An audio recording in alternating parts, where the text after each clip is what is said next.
Hey guys, welcome back to this channel. Title देख के आपको समझ आ ही गया होगा कि हम अमरनाथ यात्रा के बारे में बात करने वाले हैं।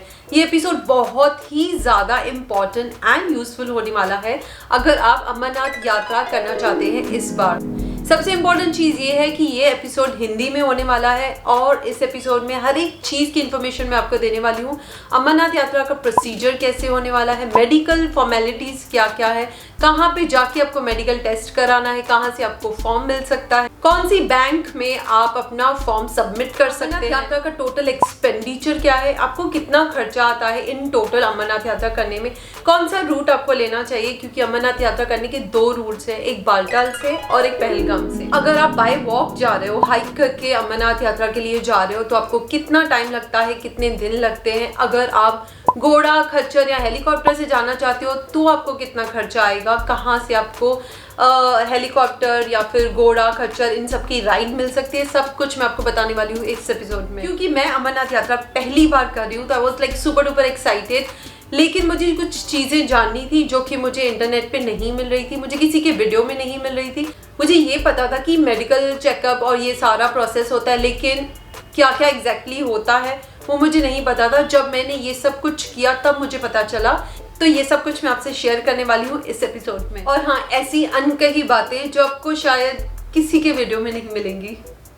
तो अगर आपको ये सारी चीज़ें जाननी है, वीडियो को लास्ट तक देखना, कोई भी चीज़ मिस मत करना क्योंकि बहुत ज़्यादा इंटरेस्टिंग सा वीडियो होने वाला है। आई थिंक यूजुअल से ये वीडियो काफ़ी ज़्यादा बड़ा होने वाला है, बट इसमें मैं आपको सारी स्टेप बाय स्टेप इन्फॉर्मेशन देने वाली हूँ, तो काफ़ी ज़्यादा यूजफुल लगेगा अगर आप फर्स्ट टाइम अमरनाथ यात्रा कर रहे हो या फिर सोच रहे हो करने के लिए। फॉर्म्स कहाँ से मिलेंगे, कहाँ पे सबमिट करने हैं, कहाँ पे इशू हो रहे हैं, सब कुछ मैं आपको बताने वाली हूँ। अगर आप इन सब चीज़ों के बारे में जानना चाहते हो, अपनी स्क्रीन के सामने से हिलना मत। सबसे पहले मैं आपको ये कहना चाहती हूँ, अगर आप अमरनाथ यात्रा के लिए जा रहे हो, you are the luckiest one, trust me on that. चलो फाइनल यात्रा के बारे में बात करते हैं। तो ये यात्रा 43 डेज की है, स्टार्ट हो रही है 30 जून से 11 अगस्त तक। यात्रा का एप्लीकेशन फॉर्म और मेडिकल फॉर्म आपको उनकी ऑफिशियल वेबसाइट पे मिल जाएगा।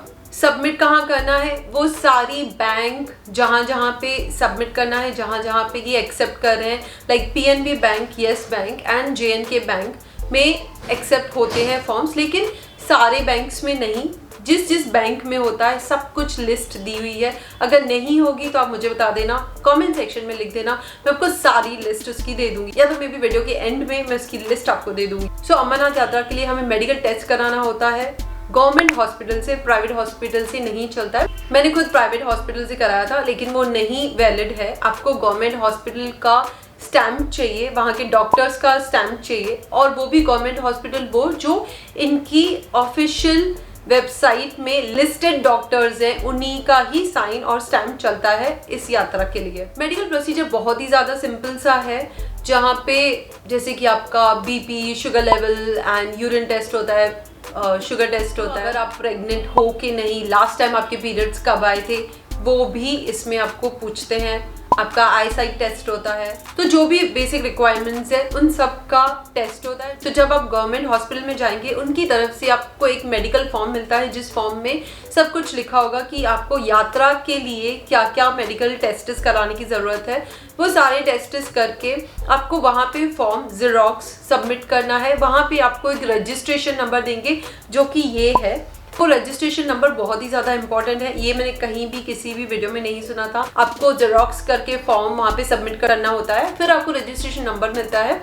ये चीज़ मुझे पता नहीं थी, मैं उसके बगैर ही आ रही थी, लेकिन मुझे वहाँ पे बताया गया कि अगर यहाँ पे रजिस्ट्रेशन नंबर नहीं होगा ये वाला, आपको अलाउ नहीं किया जाएगा, आपका फॉर्म भी वापस आ सकता है। रजिस्ट्रेशन नंबर बहुत ही ज़्यादा इंपॉर्टेंट होता है। फॉर्म सबमिट करने के लिए आपको 5 पासपोर्ट साइज फोटोज़ की ज़रूरत होती है, जो एक जाता है एप्लीकेशन फॉर्म पे, सेकेंड आपके मेडिकल फॉर्म पे, और बाकी के 3 फोटोज़ लगते हैं यहाँ पे।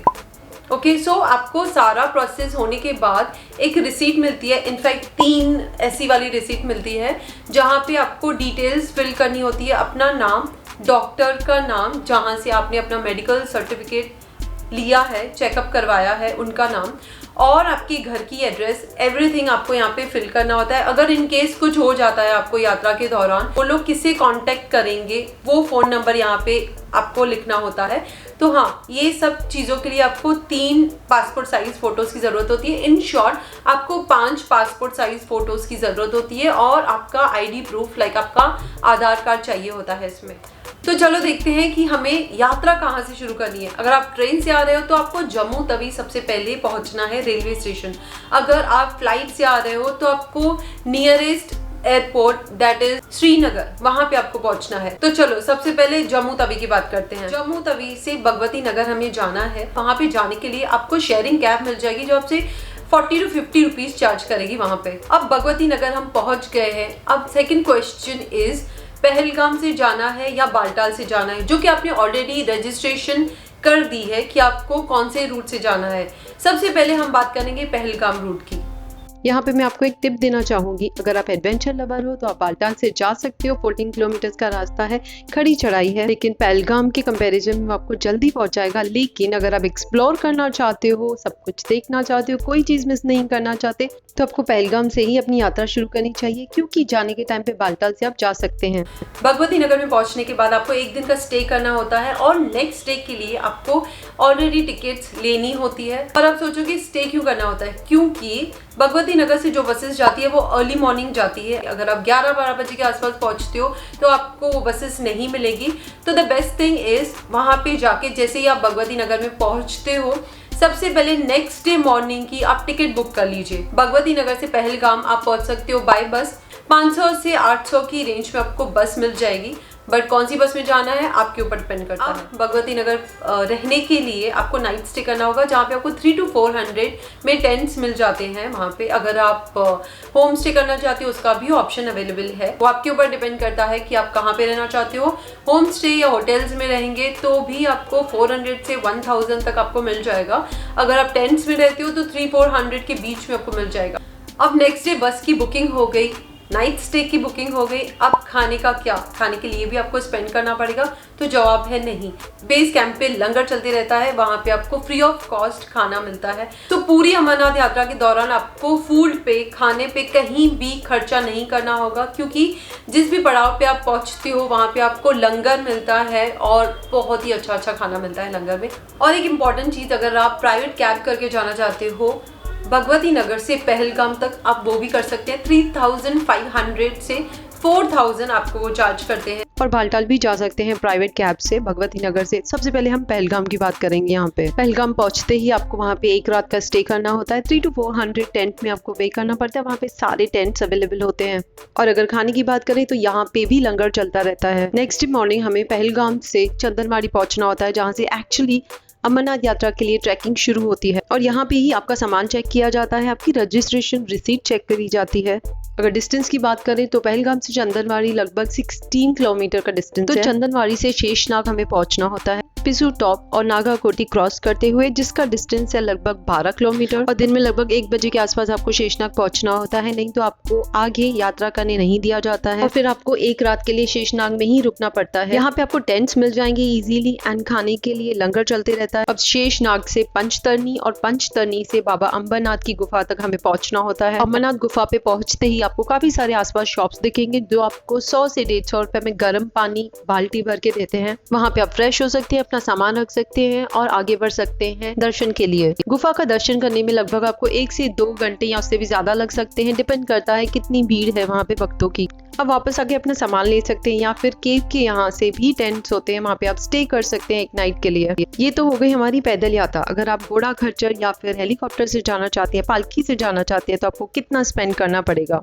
तो घोड़ा खच्चर के लिए आपको लगभग 9 से 10 हजार, पालकी के लिए 28 से 30 हजार, हेलीकॉप्टर के लिए 6 से 7 हजार। बट हेलीकॉप्टर आपको 2 किलोमीटर आगे तक छोड़ेगा, जिसके बाद आपको खुद से वॉक करना होगा। आगे बढ़ने से पहले मैं आपको ये बात बताना चाहती हूँ कि ये रेट्स मेरे रिसर्च के हिसाब से ही आगे पीछे भी हो सकते हैं। और यही यात्रा अगर आप बालटाल से करते हैं तो घोड़ा खच्चर के लिए 6000, पालकी के लिए 15000 और हेलीकॉप्टर के लिए लगभग 4000 आपको पे करना होता है। तो अगर हम अमरनाथ यात्रा के टोटल खर्चे की बात करें तो अगर आप पैदल जाते हो तो 3 से 4 हजार आपका खर्चा। और अगर आप घोड़ा खच्चर पालकी या फिर हेलीकॉप्टर से जाते हो तो आपको 30 से 35 हजार खर्चा करना होता है। वापस आने के टाइम पे बालटाल से हम वापस आ सकते हैं। और हाँ, जो भी फिगर्स मैंने बताई खर्चे की, घोड़ा खच्चर, हेलीकॉप्टर और पालकी का वो राउंड ट्रिप का खर्चा है, यानी कि आने और जाने का। अगला सवाल है अमरनाथ यात्रा करने में कितने दिन लगते हैं। तो अगर आप पहलगाम से जाते हैं तो आपको 6 से 9 दिन लग सकते हैं। अगर आप बालटाल से जाते हैं तो 4 से 5 दिन में आपकी यात्रा हो जाती है। जैसे कि मैंने आपको बताया था कि वीडियो के लास्ट में मैं आपको बताने वाली हूँ कौन कौन सी बैंक लिस्टेड है जहाँ पे आप अपना फॉर्म सबमिट कर सकते हैं। तो ये सारी बैंक्स हैं।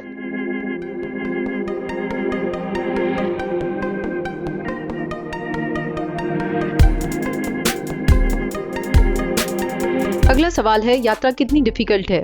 तो पहलगाम से यात्रा करना आसान है बालटाल के कंपैरिजन। आई एम श्योर और एक क्वेश्चन आपके दिमाग में होगा कि अमरनाथ यात्रा करने के लिए एज लिमिट क्या है। तो अगर आप 13 से 75 साल के एज के बीच में हो तो आप यात्रा कर सकते हैं।